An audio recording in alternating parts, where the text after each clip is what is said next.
This video is going to cover solving equation word problems, and there are two basic different kinds of problems that I want to talk about. I have exactly the same situation here in both of these problems. Jackie made a deposit to her bank account.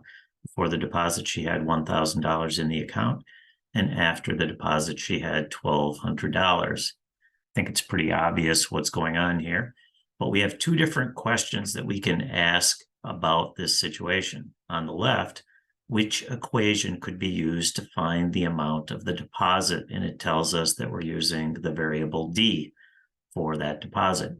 So we've got these four equations that we could use. We need to choose from one of them. On the right, the question is, what was the amount of the deposit?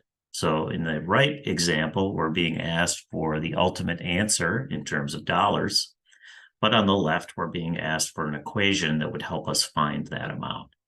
So I want to talk about solving both of these.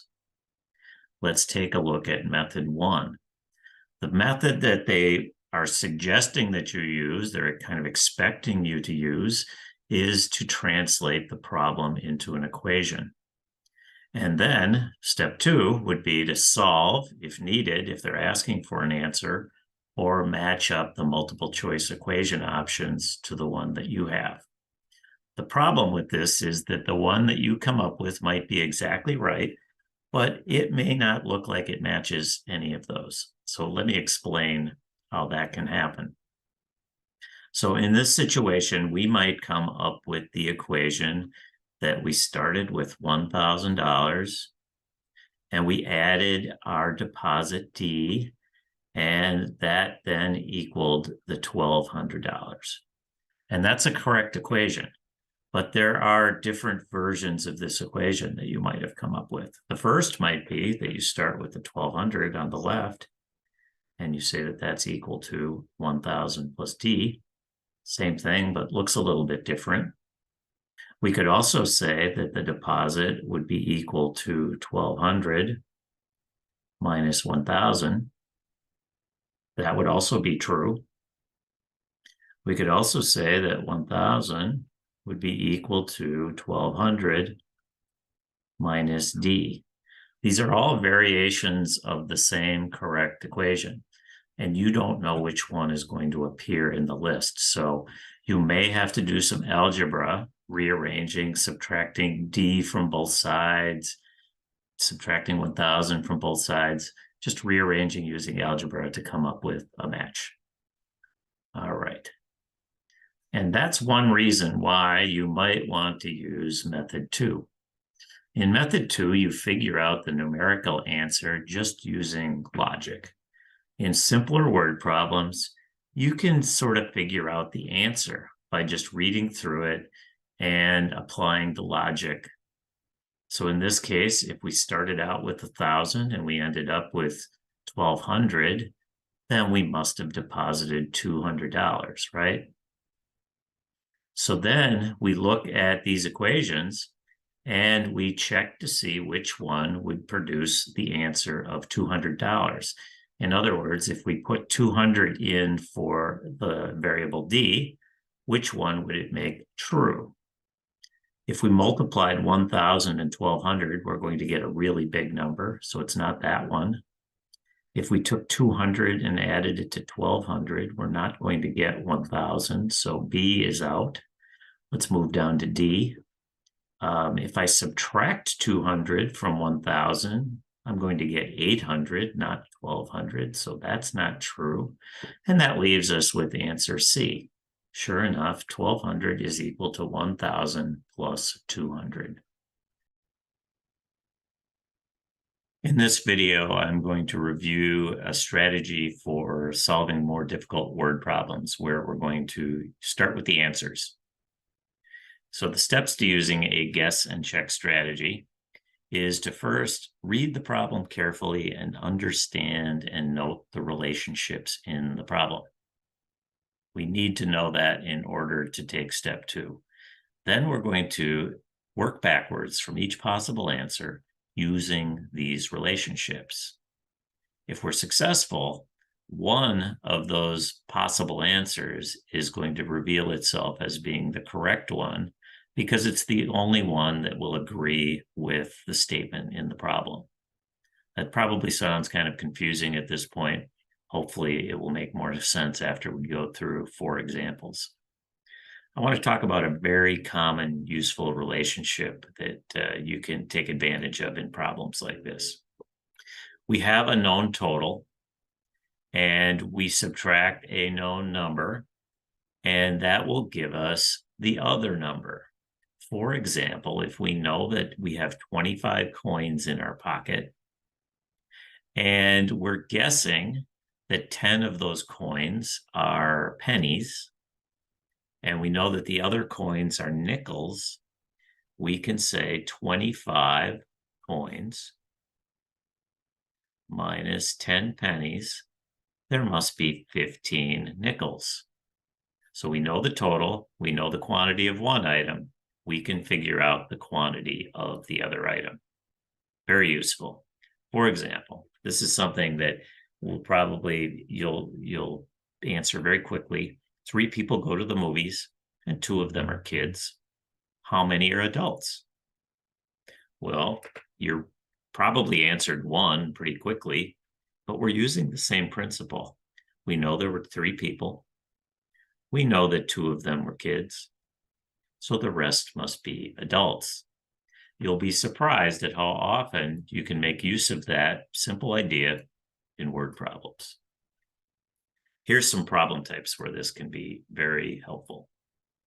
Problems involving 2 kinds of tickets, adult tickets and children's tickets. 2 kinds of coins or bills, like the example I gave a moment ago. 2 items with different weights. Buying 2 different kinds of things, say pants and shirts. You'll recognize these problems when you see them later. This first example I have is a little bit different than that common principle that I was just talking about. This is a consecutive number problem. It's similar, but a little bit different. We're told that 3 consecutive numbers total 153. What is the first of the 3 numbers? Well, these are all possible answers for the first number. If we know the first number, then we know the next 2, right? This must be 53 and 54. And after 51, we would have 52 and 53. 50, 51, 52. And 48, 49, and 50. Those are 3 sets of consecutive numbers. Only one of them is going to add up to 153. So we add them up. This one, I've already added these up, so I will reveal the answer here. 159, 156, 153, and 147. We don't have to add them all up. We just have to add them up until we get the one that matches what we were looking for. So a very quick way of solving 3 consecutive number problems if you are given 4 possible answers to work with. This video is going to cover 2 methods of solving a very specific kind of problem. It's called the consecutive number problem. Let's talk about what consecutive number means. It just means whole numbers in a row. So let me give you a few examples. 3 consecutive numbers, 45, 46. So whole numbers are like counting numbers. We could also have 4 consecutive even numbers. So we're skipping over the odd numbers. 122, 124, 126, 128. 3 consecutive odd numbers. So in this case, all of the numbers are odd and they increase by 2 as we move to the right. So just to make sure that everybody understands what we mean by consecutive numbers and whether they're even or odd. Those will be part of these problems. Here's a problem example. What is the first of 4 consecutive odd numbers that total 189? these problems will give you the number total. These are intended to be an equation problem, and that's why they show up in the equations section of the Kaplan book. And what they want you to do is to build an equation and then solve for the variable. But there's a much easier way. But I'd like you to see both. So I am going to do both methods. We'll start with the harder way. All right, this is that method. We are going to assign a variable x to our first number. We're going to let x be the first number in this consecutive list. Now, if we're going to add another odd number, we're going to have to skip a number. So our next number, we could say, would be x plus 2, 2 numbers away from x. Our third number would then be x plus 4. And this must all be equal to 189. You can see how we built an equation out of this now. Now we could combine like terms. X, x, and x, these are all like terms. Those would combine to give us 3x. And 2 and 4, positive 2, positive 4 would combine to give us plus 6. This is why we learned about combining like terms. And that's all going to be equal to 189. Now we have to use our skills for solving equations. We're going to do the opposite to both sides. We're going to subtract 6 from both sides. That gives us 3x equals 183. And then last step, we divide both sides by what x is being multiplied by. That's 3.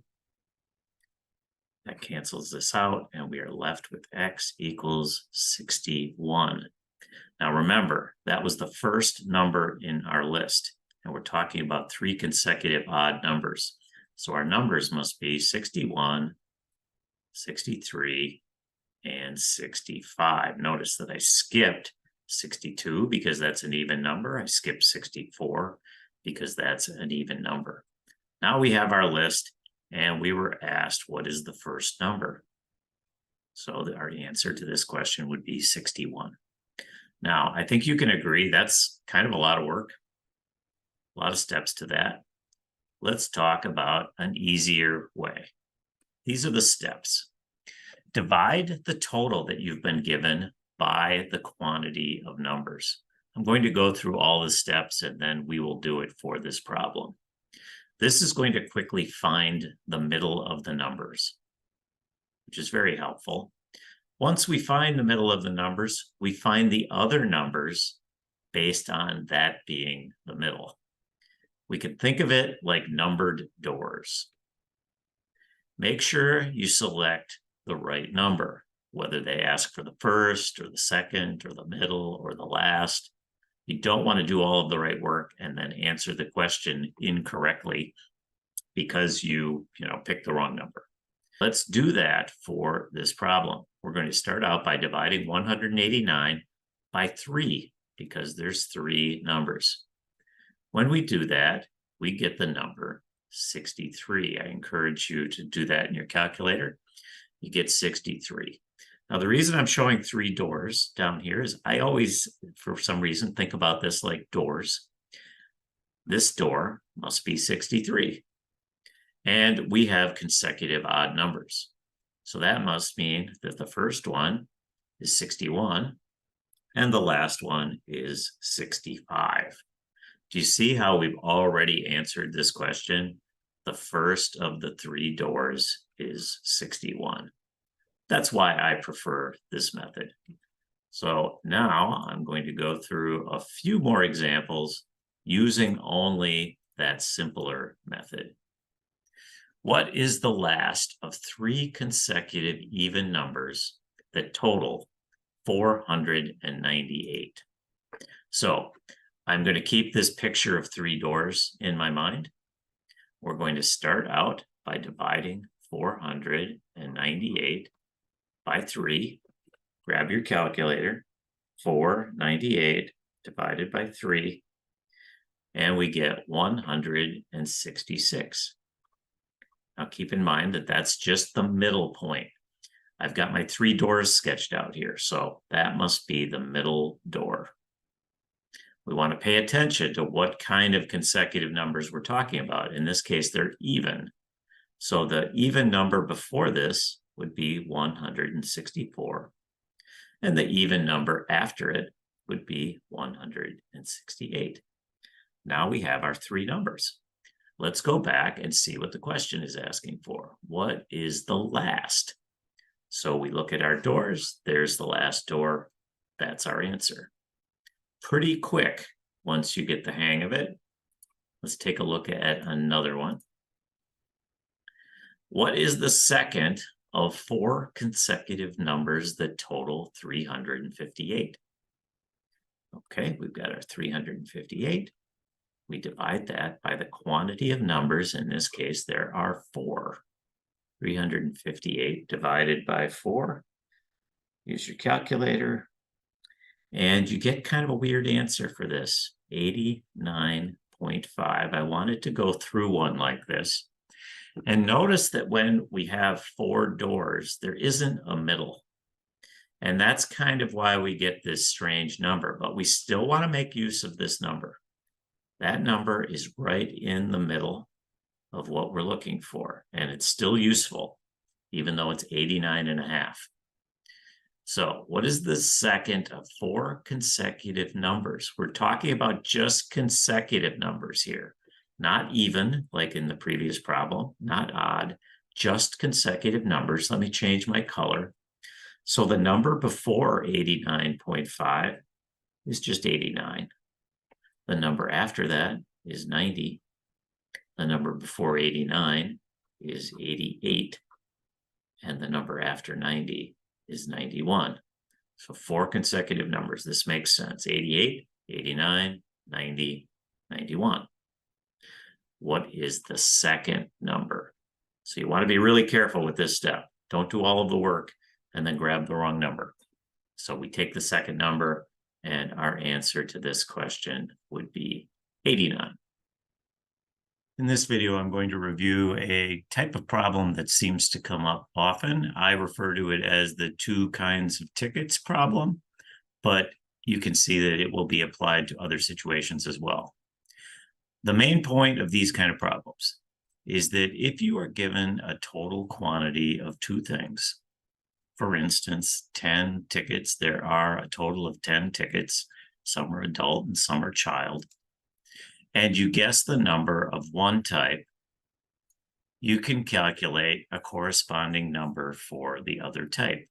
For example, if 6 tickets are adult, then we can subtract and find the number of child tickets.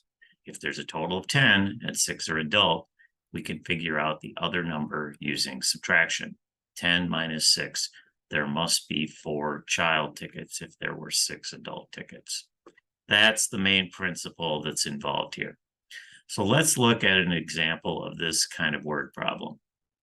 The concert venue sold a total of 120 tickets for a total revenue of $2,700. If the price of a VIP ticket is $35 and a regular ticket is $20, how many VIP tickets were sold? It seems like a lot, right? Well, let's look at the components of this and see if it fits what I just described. We have a total dollar figure for all of the tickets, $2,700. We have a total number of tickets, 120. We know the price for each of the types of tickets. The VIP tickets are $35, the regular tickets are $20. And we're being asked to find the number of a specific type of ticket. In this case, we're being asked for the number of VIP tickets. This applies to any problem where you have 2 different kinds of items, prices for each of those items, the total number of items, and the total cost. So we have a very similar question here. A concert venue sold a total of 100 tickets for a total revenue of $2,500. If the price of a VIP ticket is $30 and a regular ticket is $20, how many VIP tickets were sold? Now here we have some multiple choice options. Now let's keep in mind that these options are the number of VIP tickets. So we've only got 4 possible numbers there. And if we know these, we can find the number of regular tickets. And the way we're going to do that is 100 minus our guess. So for option A, 60, it would be 100 minus 60, or 100 minus 60 gives us a number of regular tickets of 40. Now, let's go down the line here to show that we can do that for each one of these.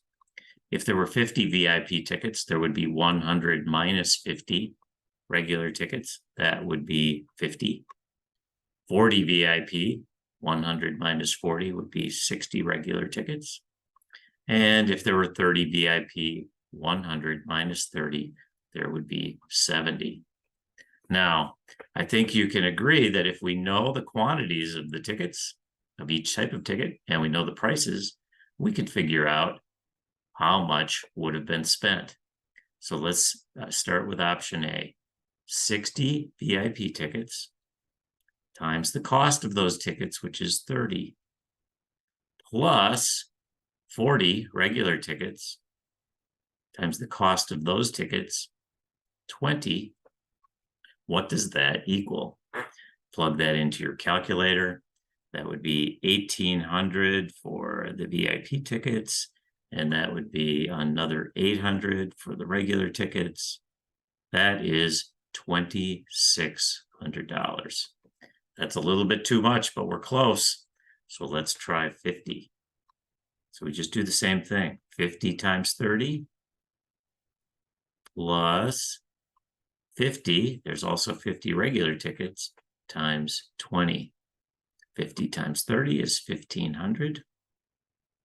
You can do that all at once in your calculator. I'm just doing it step by step because I'm doing it by hand. 1,500 plus 1,000, 2,500. That's what we were looking for, a total of 2,500. This must be our answer. 50 VIP tickets were sold. In this video, we're going to talk about finding solutions to quadratic equations, but not using the factoring method, using a guess and check method. So first of all, what do quadratic equations look like? Here's a few examples. We have x squared minus 6x plus 8, x squared plus x minus 12, and 2x squared minus 12x plus 16. Now, all of these are set equal to 0 because that's the form that we use when we're trying to find the solutions. Notice they all have x squared terms, they all have x terms, and they all have a constant. What makes quadratic equations unusual? We can't figure out what x equals the normal way. There are often 2 solutions, as I just talked about. For example, there is a quadratic equation, x squared minus 6x plus 8. We set that equal to 0 for finding the solutions. And x equals 2 or x equals 4 are both solutions to this. What makes those solutions? Well, if we were to substitute x equals 2 into this equation, we will get 0 equals 0. We will also get 0 equals 0 if we substitute in x equals 4. Those are the only solutions. Those are the only 2 numbers that will make that 0 equals 0. So in this video, that's how I am going to solve these kind of problems. I am going to look for this situation in the answers. Here are the steps. Use the guess and check strategy, which simply means we're going to use the answers and figure out which one works. We're going to substitute in the values for x to see if it makes the equation true. But in order for a pair of values to be the answer, both numbers need to make the equation true. Just one of them is not enough. They need to both make the equation true if you're given 2 numbers. All right, a useful tip. The product of the 2 solutions will be the same as the constant in the quadratic equation, ignoring the sign. We're not worried about whether it's positive or negative. It's just the number that we're looking for. Let me make an example. We have this quadratic equation. Now, the product of the solutions is either going to be negative 12 or 12. It's going to involve the number 12. I know the solutions to this equation are 3 and negative 4. Just accept that. I'm not proving that that's the case right now, but just accept that that's true. And notice that the product of 3 and negative 4 is negative 12. So again, we're not worried about whether it's negative or positive. It's just, do we get a 12 when we multiply the solutions, the two solutions? And yes, we do. So that's sort of a way of confirming that you have an answer that makes sense. It can also help you eliminate some answers from the multiple choice. And I'm going to demonstrate that with this problem. I've got two types of problems that you might see here. Let's start with this one. In this kind of problem, we're asked which values are the solution to the following equation. X squared minus 6x plus 8 equals 0. So we're given two numbers in each one of these multiple choice answers. We need to make sure that both numbers work in order for it to be a correct answer. Now let's talk about that tip that I just gave you. I said that the product of the answers is going to be equal to the value of the constant without the sign. So let's look at what we have here. 1 times 8 is 8. So that looks like it might be a solution. 2 times 4 is 8. So these two are good candidates. 1 times 5, that doesn't give us 8, that gives us 5. So that cannot be a solution. And 6 times 7 would give us 42. That's not 8. So we can rule these two out because the product of those two numbers is not equal to the constant. Very helpful tip, because otherwise these can be a little time consuming because we have to substitute these numbers one at a time and see what it gives us on this left half. So let me do this for -1. -1 squared minus 6. And you're probably wondering, can I use my calculator for this? And the answer is absolutely. I'm going to do it by hand here, but you can go ahead right now and do that in your calculator. -1 squared, we want to make sure we put that -1 in a parentheses, is just 1. Minus 6 times -1, that's going to be plus 6. And then we have plus 8. And we can clearly see that this is not going to be equal to 0. It's equal to 15. So good news is if the first number doesn't work, we don't have to check the second number because it doesn't matter. They both need to work. So we have just eliminated option A, and we're really thinking it must be option B now. It's the only one left. But let's see how this works. 2 squared minus 6 times 2 plus 8. That's going to be 4 minus 8, not minus 8, minus 12. I was ahead of myself there. 4 minus 12 plus 8. And that indeed gives us 0. So 2 works. Let's check 4. 4 squared minus 6 times 4 plus 8. 4 squared is 16 minus 6 times 4 is 24 plus 8. And yes, that is also 0. B is our answer. But notice that it was super helpful to be able to exclude 2 of the answers, especially if those are the first answers. Let's look at problem 2. This is the other form of a quadratic equation problem. They give us the solutions. They tell us that these are the solutions to one of these equations. So we sort of have to do the same thing, but in this case, we're testing equations rather than testing solutions. So we're always going to start out with x equals -2. And then we are going to, if that works, we'll move to 5. But let's check our rule here. Based on our tip, our constant should be the number 2 times 5, or 10. Our constant should be 10. The first answer has a constant of 10. Once again, we're ignoring the sign. The second one has a constant of 10. C has a constant of 5, so that cannot be the answer. And D has a constant 2, so we're going to rule that out as well. So once again, we're focused on A and B. Let's figure out which one works. -2 to the second power, -2 squared, minus 3 times -2. We're substituting in the same value of x. We're focused on -2 first. Don't make the mistake of putting -2 in the first one and 5 in the second one. We're only testing -2 right now. Okay, -2 squared is +4. -3 times -2 is +6. Minus 10. Sure enough, that equals 0.